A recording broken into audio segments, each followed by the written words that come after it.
namoz o'qimayotganlar, oranglarda bo'lsa kerak, bugun bomdodda o'qimaganlar.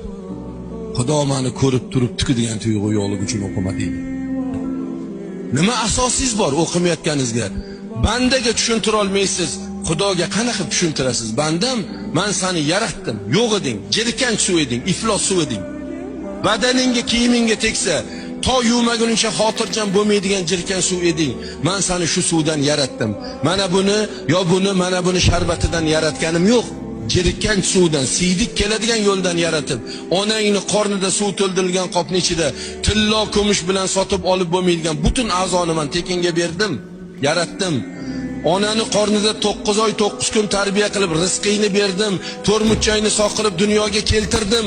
Dunyoga kelishing bilan dadang bakalashga ko'tarib, "Ey qo'shni, sigiringiz bor edi, bolam tug'ildi, sut bering" deb chiqqani yo'q.